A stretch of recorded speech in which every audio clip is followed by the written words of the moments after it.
Hello friends, welcome back to our channel. तो हम लेकर आए हैं बीएड सेकेंड सेमेस्टर का टेक्नोलॉजिकल पर्सपेक्टिव ऑफ एजुकेशन का क्वेश्चन पेपर।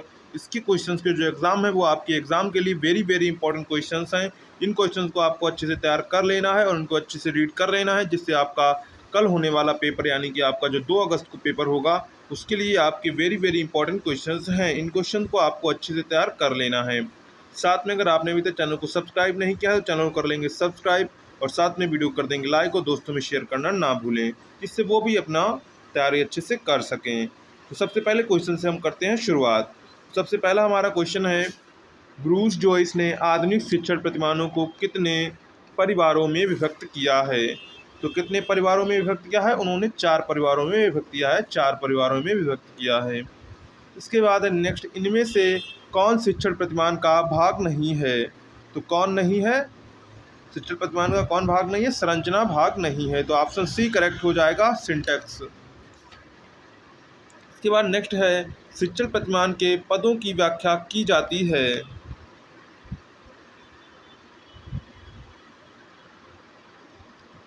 पदों की व्याख्या की जाती है, यहाँ पर आपको दिया गया है संरचना में, सहायक प्रणाली में, सामाजिक प्रणाली में और यहाँ पर हो जाएगा आपका अनुदेशन प्रणाली में।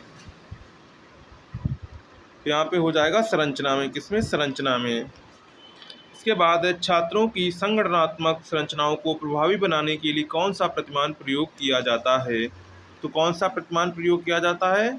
अग्रिम व्यवस्थापक प्रतिमान। कौन सा प्रतिमान प्रयोग किया जाता है? अग्रिम व्यवस्थापक प्रतिमान प्रयोग किया जाता है। इसके बाद क्वेश्चन नंबर 5 है, प्रत्यय निष्पत्ति प्रतिमान के प्रतिपादक हैं। तो प्रत्यय निष्पत्ति प्रतिमान के प्रतिपादक कौन है? ब्रूनर हैं। कौन है? ब्रूनर हैं। तो ऑप्शन डी करेक्ट हो जाएगा। प्रत्यय निष्पत्ति प्रतिमान किस वर्ग से संबंधित है? तो प्रत्यय निष्पत्ति प्रतिमान किस वर्ग से संबंधित है? व्यक्तिगत सोच से संबंधित है। अग्रिम व्यवस्थापक प्रतिमान के प्रतिपादक हैं। तो अग्रिम व्यवस्थापक प्रतिमान कौन है? डेविड एसवेल हैं। कौन है? डेविड आसवेल हैं। इसके बाद पृष्ठ पोषण के सिद्धांत पर आधारित है। तो पृष्ठ पोषण के सिद्धांत पर क्या आधारित है? संप्रेषण विज्ञान, प्रशिक्षण विज्ञान, सिस्टम, प्रणाली विश्लेषण। तो उपरोक्त सभी हो जाए, क्या हो जाएगा? उपरोक्त सभी। इसके बाद है, वैन का पूरा नाम है। तो वैन का पूरा नाम क्या है? Wide area network. क्या है? वाइड एरिया नेटवर्क है।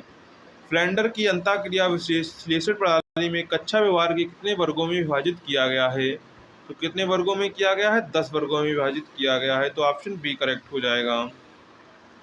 फ्लैंडर के अंतःक्रिया शिक्षण प्रतिमान के 4 पक्षों में से किस पक्ष में शिक्षक तथा छात्रों की अंतः प्रक्रिया के स्वरूप का निर्धारण किया जाता है? तो किस में किया जाता है? प्रस्तुतिकरण में किया जाता है, प्रेजेंटेशन में किया जाता है। तो ऑप्शन सी करेक्ट हो जाएगा, प्रेजेंटेशन। इसके बाद सामूहिक अन्वेषण प्रतिमान दिया जाता है। तो सामूहिक अन्वेषण प्रतिमान दिया किसने दिया था? डीवी तथा किलपैट्रिक ने दिया था। किसने दिया था? डीवी तथा किलपैट्रिक ने दिया था। किस प्रतिमान का प्रमुख उद्देश्य सामाजिक क्षमताओं का विकास करना होता है? तो किसका होता है? सामूहिक अन्वेषण प्रतिमान का। किसका? सामूहिक अन्वेषण प्रतिमान का। शिक्षण प्रतिमान की किस सोपान में छात्र और शिक्षक के आपसी संबंध का निर्धारण किया जाता है? तो किसमें किया जाता है? संरचना में किया जाता है। किसमें किया जाता है? संरचना में किया जाता है। इसके बाद किस पद में शिक्षण की सफलता के संबंध में निर्णय लिया जाता है? तो किस पद में शिक्षण की सफलता के संबंध में निर्णय लिया जाता है? किसमें लिया जाता है? सहायक प्रणाली में लिया। किसमें? सहायक प्रणाली में। इसके बाद फ्लैंडर के अंतः प्रक्रिया शिक्षण प्रतिमान में शिक्षक का छात्रों की किस अंतः प्रक्रिया को महत्व दिया जाता है? तो किसको दिया जाता है? शाब्दिक को दिया जाता है। तो ऑप्शन ए करेक्ट हो जाएगा, शाब्दिक। निम्नलिखित में से कौन सी आभासी कक्षा की विशेषता नहीं है? तो आभासी कक्षा की विशेषता क्या नहीं? किसी भी समय व स्थान पर शिक्षण अधिगम संभव। इसके बाद इनमें से कौन सा भारत की प्रथम आभासी विश्वविद्यालय था?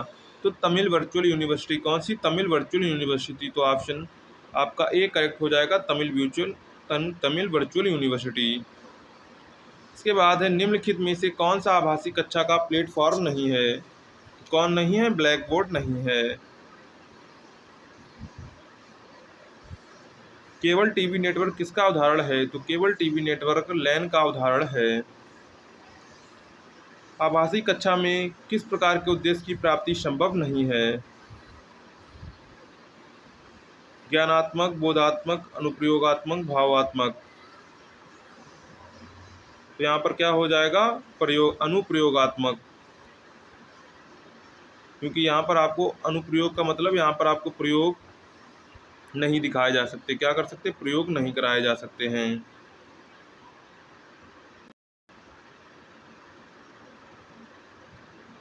एक नवाचार उपकरण जो शिक्षक के छात्रों को प्रभावशाली आभासी यात्राओं और क्षेत्र भ्रमण कहीं भी ले जाने में सक्षम बनाता है, तो गूगल एक्सपीडिशंस। क्या? Google Expeditions. Option C correct हो जाएगा। शिक्षण में ई लर्निंग के साथ साथ आमने सामने और परंपरागत कक्षा विधियों के संयोजन के उपयोग को कहा जाता है। क्या कहा जाता है? मिश्रित शिक्षण। क्या कहा जाता है? मिश्रित शिक्षण, ब्लेंडेड लर्निंग। इसके निम्न में से कौन सा ई लर्निंग का एक प्रोग्राम है? तो कौन सा है? सहयोगात्मक शिक्षण अधिगम। कौन सा? सहयोगात्मक शिक्षण अधिगम। तो ऑप्शन डी करेक्ट हो जाएगा। WBL का पूरा नाम है, तो WBL का पूरा नाम है वेब बेस्ड लर्निंग। क्या है? वेब बेस्ड लर्निंग है। एक मोबाइल ऐप और वेबसाइट पोर्टल जहां से आप यूनिवर्सिटी की सभी किताबें मुफ्त में डाउनलोड कर सकते हैं। तो कौन है? ई पाठशाला है। कौन सा है? ई पाठशाला है। इसके बाद किसी संस्थान में सूचनाओं के परस्पर आदान प्रदान में उपयोग किया जाता है, तो क्या उपयोग किया जाता है? लैन नेटवर्क उपयोग। कौन सा? लैन नेटवर्क उपयोग किया जाता है। असिंक्रोनस अधिगम का माध्यम है, तो असिंक्रोनस अधिगम का माध्यम क्या है? ईमेल है। क्या है? ईमेल है। इसके बाद सिंक्रोनस अधिगम का माध्यम है, तो सिंक्रोनस अधिगम का माध्यम क्या है? वीडियो कॉन्फ्रेंसिंग है। CAI का अर्थ है, तो CAI का अर्थ है कंप्यूटर असिस्टेंस इंस्ट्रक्शन। तो ऑप्शन बी करेक्ट हो जाएगा। इसके बाद है WW का अर्थ है, तो WW का अर्थ है वर्ल्ड वाइड वेब। suresh@hotmail.com का अभिप्राय होता है, तो सुरेश प्रयोगकर्ता का नाम है। हॉटमेल संगठन जो ईमेल सेवा प्रदान करती है। .com अभिप्राय व्यापारिक संगठन है। तो उपरोक्त सभी हो जाए। क्या हो जाएगा? उपरोक्त सभी।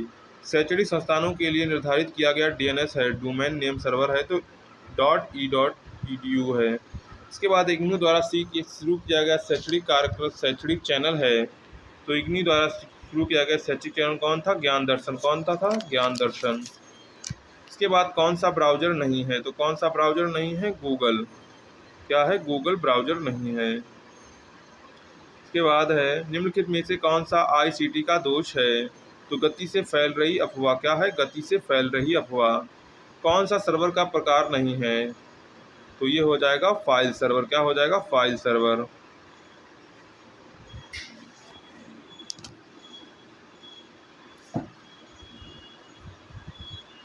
सॉरी, यहाँ पर फाइल सर्वर नहीं होंगे, यहाँ पर होगा हॉट सर्वर। क्या होगा? Hot server. Option D correct हो जाएगा। इंटरनेट पर सूचना एवं आंकड़ों को आदान प्रदान करने के लिए परिभाषित नियम प्रक्रियाओं और संधियों को कहा जाता है। क्या कहा जाता है? प्रोटोकॉल कहा जाता है। क्या कहा जाता है? प्रोटोकॉल कहा जाता है। इसके बाद है इंटरनेट के संदर्भ में URL का पूरा नाम क्या है? तो URL का पूरा नाम है यूनिफॉर्म रिसोर्स लोकेटर। क्या है? Uniform resource locator. क्या है? Uniform resource locator. इसके बाद इंटरनेट की गति को मापा जाता है, तो इंटरनेट की गति को किस में मापा जाता है? MBPS में न मापा जाता है। तो ऑप्शन बी करेक्ट हो जाएगा। बेमेल छांटिए, तो ओड इसमें बेमेल क्या हो जाएगा? .jpeg। क्या हो जाएगा? .jpeg। GPS का पूर्ण नाम है, GPS का पूर्ण नाम क्या? Global positioning system. क्या नाम है? इसका नाम है ग्लोबल पोजिशनिंग सिस्टम। क्या नाम है? ग्लोबल पोजिशनिंग सिस्टम नाम है। इसके बाद है RAM लगी होती है, तो RAM कहाँ पर लगी होती है? RAM मदरबोर्ड में लगी होती है। कहाँ लगी होती है? मदरबोर्ड में। SITE का पूरा नाम है, तो SITE का पूरा क्या नाम है? Satellite instruction television experiment. तो ऑप्शन ए करेक्ट हो जाएगा, सैटेलाइट इंस्ट्रक्शन टेलीविजन एक्सपेरिमेंट। इसके बाद है इनमें से कौन ऑल इंडिया रेडियो द्वारा प्रसारित नहीं किया जाता है? तो कौन नहीं किया जाता? रेड FM नहीं किया जाता है। कौन सा नहीं किया जाता? Red FM। तो ऑप्शन डी करेक्ट हो जाएगा, रेड FM। PM ई विद्या चलाया जाता है, तो PM ई विद्या किसके द्वारा चलाया जाता है? स्वयं प्रभात के द्वारा चलाया जाता है। तो ऑप्शन ए करेक्ट हो जाएगा, स्वयं प्रभा। दीक्षा ऐप पर किस प्रकार की शिक्षण अधिगम सामग्री उपलब्ध है? तो किस प्रकार की पाठ सामग्री, प्रश्न बैंक, ऑडियो वीडियो सभी उपलब्ध हैं। तो ऑप्शन आपका यहाँ पर हो जाएगा उपरोक्त सभी। क्या हो जाएगा? उपरोक्त सभी। हमारे वातावरण के साथ सक्रिय संपर्क में संचार शामिल है। शारीरिक रूप से, जैविक रूप से, सामाजिक उपरोक्त सभी रूप से। तो कैसा है? सभी उपरोक्त सभी रूप में। अंत वैयक्तिक संचार का प्राथमिक कार्य है। तो अंतर वैयक्तिक संचार का प्राथमिक कार्य क्या है? संबंध निर्माण। क्या है? संबंध निर्माण। तो ऑप्शन बी करेक्ट हो जाएगा। भारत में पहला रेडियो स्टेशन कब शुरू हुआ था? तो भारत में पहला रेडियो स्टेशन 1927 में शुरू कब हुआ था? 1927 में शुरू हुआ था। इसके बाद है यहाँ पर बेमेल आपको छांटना है, बेमेल छांटिए। तो यहाँ पर बेमेल क्या हो? तृतीय शिक्षा तकनीकी शिक्षा प्रणाली विश्लेषण, यहाँ पर बेमेल हो जाएगा। इसके बाद हार्डवेयर का मुख्य सिद्धांत होता है। तो हार्डवेयर का मुख्य सिद्धांत क्या होता है? यहाँ पर आपको छांटना था, हार्डवेयर का मुख्य सिद्धांत क्या होता है? तो यहाँ पर इनमें से कोई नहीं हो जाए। क्या हो जाएगा? इनमें से कोई नहीं। एजुकेशनल टेक्नोलॉजी शब्द का प्रयोग सबसे पहले किसने किया था? टेक्नोलॉजी शब्द का प्रयोग सबसे पहले ब्रायन मोर जोन्स ने किया था। तकनीक शब्द ग्रीक भाषा के किस शब्द से बना है? तो किसने पता है? टेक्नोकोस से बना है। तो ऑप्शन बी करेक्ट हो जाएगा, टेक्नोकोस। इसके बाद शिक्षण तकनीकी की पाठ्य वस्तु को डेविस तथा ग्लेसर ने किन 4 तत्वों में विभाजित किया था? तो इसका उत्तर आप लोग कमेंट सेक्शन में बताएंगे, इसका सही आंसर क्या होगा। इसके बाद तकनीकी विज्ञान का रूप क्या है? तकनीकी विज्ञान का रूप क्या है? सैद्धांतिक और व्यवहारिक दोनों है। तो ऑप्शन सी करेक्ट हो जाएगा। शैक्षिक तकनीकों को व्यवहारिक अध्ययन की परिस्थितियों में वैज्ञानिक ज्ञान का प्रयोग कहा जाता है। किसने कहा था? तो किसने कहा था? GOM लीथ ने कहा था। किसने कहा? GOM लीथ ने कहा था। इसके बाद है अधिक्रमित अधिगम के प्रतिपादक माने जाते हैं। तो कौन माने जाते हैं? स्किनर माने जाते हैं। तो ऑप्शन सी करेक्ट हो जाएगा। NCERT के अंतर्गत एक शिक्षा तकनीकी केंद्र की स्थापना की गई। इसे वर्तमान में कहा जाता है, इसे वर्तमान में क्या कहा जाता है? भारतीय शैक्षिक प्रौद्योगिकी संस्थान कहा जाता है। इसके बाद शैक्षिक तकनीकी के पक्ष होते हैं। तो शैक्षिक तकनीकी के 3 पक्ष होते हैं, अदा, प्रक्रिया और प्रदा। सॉफ्टवेयर शैक्षिक तकनीकी को कहा जाता है रचनात्मक शैक्षिक तकनीकी, शैक्षिक तकनीकी। तो उपरोक्त दोनों हो जाएगा। इसके बाद शैक्षिक तकनीकी का कोमल शिल्प उपागम नहीं है।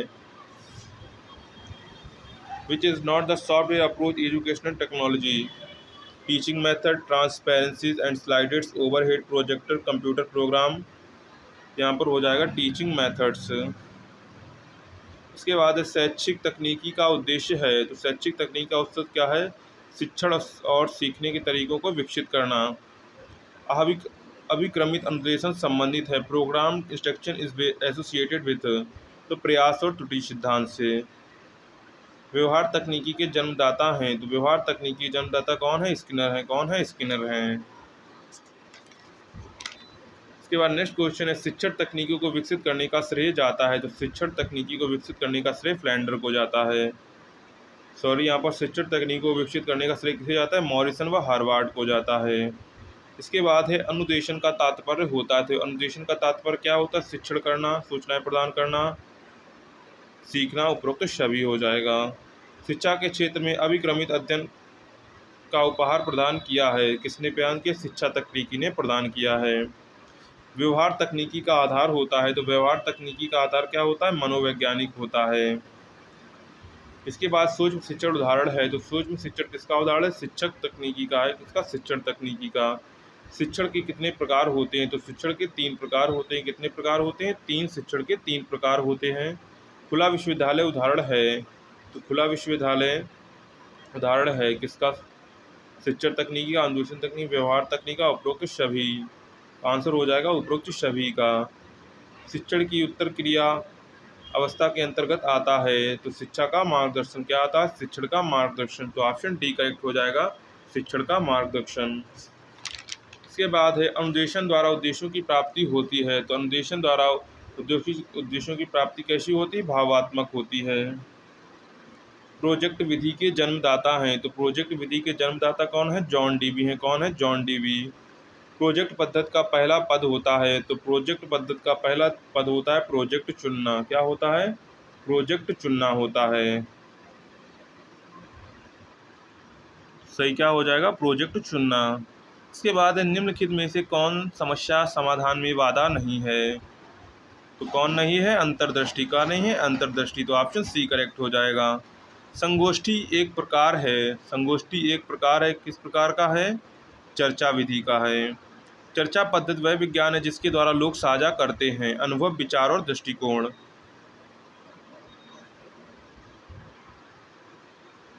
चर्चा विधि का प्रयोग किया जाता है, तो चर्चा विधि का प्रयोग किया जाता है मध्यम समूह में। किसमें किया जाता है?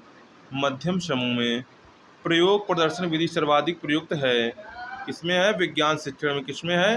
विज्ञान शिक्षण में। तो ऑप्शन ए करेक्ट हो जाएगा, विज्ञान शिक्षण में। इसके बाद नेक्स्ट है छात्र निष्क्रिय रहते हैं, तो छात्र किसमें निष्क्रिय रहते हैं? व्याख्यान विधि में निष्क्रिय रहते हैं, तो ऑप्शन ए करेक्ट हो जाएगा। नेक्स्ट है प्राचीन काल शिक्षण विधियाँ थीं, तो प्राचीन काल जो शिक्षण विधियाँ थी वो कैसी थी? शिक्षक केंद्रित थीं। इनमें से कौन से शिक्षण एक प्रभुत्वशाली निम्न में से कौन एक प्रभुत्वशाली शिक्षण विधि है? तो कौन सी है? व्याख्यान विधि। तो ऑप्शन ए करेक्ट हो जाए, सी करेक्ट हो जाएगा। कहानी कहने में क्रमबद्ध घटनाओं के वर्णन पर ध्यान रखा जाता है, किस प्रकार की शिक्षण प्रविधि है? तो किस प्रकार की है? वर्णन विधि है। इसके बाद शिक्षण में किस प्रकार के उदाहरण का प्रयोग नहीं करना चाहिए? तो स्तर के अनुकूल उदाहरण, पूर्व ज्ञान से संबंधित, अज्ञात से ज्ञात की ओर चले जाने वाले उदाहरण का प्रयोग नहीं करना चाहिए, तो स्तर के अनुकूल। निम्न में से कौन सा चरण समस्या समाधान में शामिल नहीं है? तो कौन सा चरण शामिल नहीं है? उद्दीपकों के प्रति अनुक्रिया। मस्तिष्क विप्लव ब्रेन स्टॉर्मिंग विधि के प्रतिपादन हैं, तो कौन थे? ओट्सबॉर्न ने। किसने किया था? ओट्सबॉर्न ने। कम्युनिकेशन शब्द की उत्पत्ति लैटिन भाषा के किस शब्द से हुई है? तो किससे हुई? कम्युनिस्ट से हुई। किससे हुई? कम्युनिस्ट से। तो ऑप्शन सी करेक्ट हो जाएगा। अभिक्रमित अधिगम किस अधिगम सिद्धांत पर आधारित है? तो किस पर आधारित है? क्रिया प्रसूत अनुबंधन सिद्धांत पर आधारित है। इसके बाद है अनुभव शंकु किसके द्वारा दिया गया? तो अनुभव शंकु किसके द्वारा दिया गया था? एडगर डेल द्वारा दिया। किसके द्वारा दिया गया था? एडगर डेल द्वारा दिया गया था। साक्ष्य अभिक्रमित अधिगम के प्रतिपादक हैं, तो साक्ष्य अधिगम अभिक्रमित अधिगम के प्रतिपादक कौन है? नॉर्मन ए क्राउडर हैं। कौन है? नॉर्मन ए क्राउडर हैं। इसके बाद है निदानात्मक एवं उपचारात्मक शिक्षण की व्यवस्था की जाती है, किसमें की जाती है? रेखीय अभिक्रमित अनुदेशन में। छात्रों की त्रुटि को अधिगम में बाधक माना जाता है, किसमें माना जाता है? रेखीय अभिक्रमित अनुदेशन में। छोटे पदों के सिद्धांत का अनुपालन नहीं किया जाता है, किसमें नहीं किया जाता? साक्ष्य अभिक्रमित अनुदेशन में। इसके बाद है अवरोही अभिक्रमित अधिगम किसे कहा जाता है? किसे कहा जाता है? उपरोक्त में से कोई नहीं। कौशलों के स्थानांतरण के डॉट डॉट उपयोगी है, तो शाखीय अभिक्रमित अनुदेशन। सही अनुक्रिया में सहायता देने के लिए अनुबोधकों का प्रयोग किया जाता है, तो उपरोक्त दोनों। रेखीय अभिक्रम में कितने प्रकार के फ्रेम होते हैं? कितने प्रकार के होते हैं? 4 प्रकार के होते हैं। इसके बाद किस प्रकार के फ्रेम में अनुबोधकों का प्रयोग नहीं किया जाता है? तो ये आप लोग कमेंट सेक्शन में बताएंगे इसका सही आंसर क्या होगा। तो ये हमारे आउट ऑफ 100 क्वेश्चंस हो जाते हैं। अगर आपको वीडियो पसंद आए हो तो वीडियो को साथ में लाइक कर देंगे और उन क्वेश्चन को अच्छे से तैयार कर लेंगे, जिससे आपका पेपर अच्छा हो सके। तो चलिए मिलते हैं नेक्स्ट वीडियो में।